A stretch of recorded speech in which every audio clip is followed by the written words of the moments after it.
Hoje, a gente vai mergulhar de cabeça na origem dramática da psicanálise e vamos focar numa das relações mais importantes e, olha, mais turbulentas da história, a de Sigmund Freud e Carl Jung. Pois é, essa é a pergunta que vai guiar a nossa análise. Porque a história de Freud e Jung é muito mais do que uma briga de teoria, sabe? É um verdadeiro drama humano que envolve ambição, uma amizade profunda e o que muitos consideram uma traição intelectual. Ok, então vamos lá. Pra gente entender essa história, a gente precisa voltar pro comecinho de tudo. E tudo começa com um homem e uma ideia. Uma ideia que, sinceramente, o mundo não estava nem um pouco preparado para ouvir. No início, o sonho de Sigmund Freud era que a psicanálise fosse reconhecida, sabe? Uma nova especialidade médica, respeitada e tudo mais. Só que a realidade foi um soco no estômago. Ele foi perseguido, a teoria dele foi chamada de esquisita, confusa, principalmente porque ele teve a ousadia de falar abertamente sobre sexualidade. A comunidade médica simplesmente virou as costas para ele. E aí, diante dessa baita rejeição, o que Freud faz? Desiste? Que nada! Pelo contrário, ele basicamente decidiu: ah é? O sistema não me aceita? Então eu vou criar o meu próprio movimento, do zero.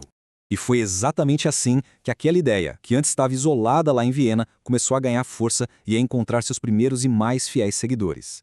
E o crescimento foi, assim, impressionante, meteórico. O que começou em 1902 como um pequeno grupinho de estudos em Viena, em menos de uma década já era um fenômeno internacional. Chegou na Suíça, nos Estados Unidos e até em Buenos Aires. E foi nesse cenário de expansão que apareceu a figura que Freud tanto esperava. A pessoa que ele acreditava que ia consolidar o seu legado. Um cara chamado Carl Gustav Jung. Certo, agora vamos analisar de perto a conexão incrível que se formou entre o fundador da psicanálise e o seu herdeiro escolhido. E olha, isso aqui não são palavras de um biógrafo, não. Essas são as palavras do próprio Freud para descrever o Jung. Ele não viu Jung só como um colega de jeito nenhum. Ele via como um filho, o sucessor que ia levar a psicanálise adiante.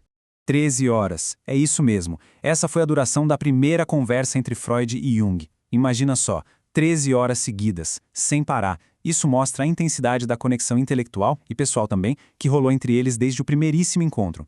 Mas a importância do Jung é muito além do intelecto. Tinha uma questão estratégica aqui. Numa Europa onde o antissemitismo só crescia, a psicanálise era taxada de ciência judaica.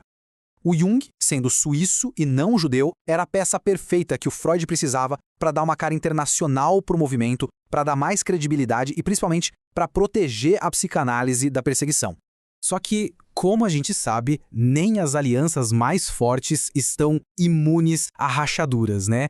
E a conexão entre Freud e Jung estava prestes a ser testada de uma forma brutal.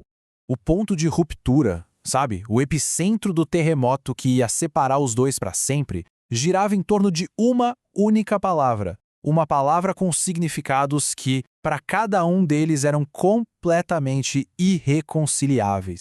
Para o Freud, a coisa era preto no branco, era um dogma mesmo. Libido era energia exclusivamente sexual, o motor de tudo, ponto final. Já o Jung achava essa visão muito, mas muito redutora. Para ele, a libido era uma energia de vida, uma força vital geral, onde a sexualidade era só um dos seus vários aspectos. E esse exemplo do sonho ilustra a diferença na prática de um jeito brilhante. Pensa só, um paciente sonha com um anjo. A interpretação do Freud seria direta, sexualizada. Já o Jung ia por outro caminho. Ele buscaria um significado simbólico bem mais amplo, talvez ligado à espiritualidade ou a outras forças da mente. E aí veio a gota d'água, a publicação desse livro. Porque aqui, o Jung não estava mais só sugerindo uma alternativa. Ele estava atacando de frente os pilares da teoria freudiana. A partir daí, não tinha mais volta. A amizade, a parceria, tudo tinha acabado. Para sempre. Essa separação foi, sem dúvida, devastadora para os dois. Mas, por mais maluco que pareça, também foi um período incrivelmente produtivo que acabou dando origem a alguns dos trabalhos mais importantes de cada um. Para o Jung, a ruptura foi um baque. Foi como perder um pai. Ele mergulhou num período longo de isolamento, uma jornada dolorosa de autoanálise, que ele mesmo chamou de confronto com o inconsciente. Mas foi dessa escuridão toda que nasceu a teoria mais famosa dele, a dos tipos psicológicos, que definiu conceitos como introvertido e extrovertido, que a gente usa até hoje. E só para a gente ter uma ideia da relevância disso até hoje, o trabalho que o Jung desenvolveu nesse período de crise é a base para muitos testes de personalidade, como o QAT, por exemplo, que são usados até hoje em processos de seleção em empresas no mundo todo. E o Freud?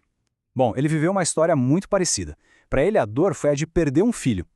Ele também passou por um período de quase 7 anos de silêncio criativo, que ficou ainda pior por causa das dificuldades da Primeira Guerra. Mas quando ele saiu dessa crise, ele trouxe um dos conceitos mais radicais e, vamos dizer, sombrios da teoria dele, a ideia da pulsão de morte. E tudo isso nos deixa com uma reflexão final. Será que a psicologia teria se desenvolvido tanto se eles tivessem continuado juntos de mãos dadas? Ou foi justamente essa ruptura, essa colisão de dois gigantes que forçou cada um a levar suas próprias ideias a extremos que eles nunca tinham imaginado e que acabou enriquecendo o mundo com duas visões profundamente diferentes da mente humana? A questão fica no ar.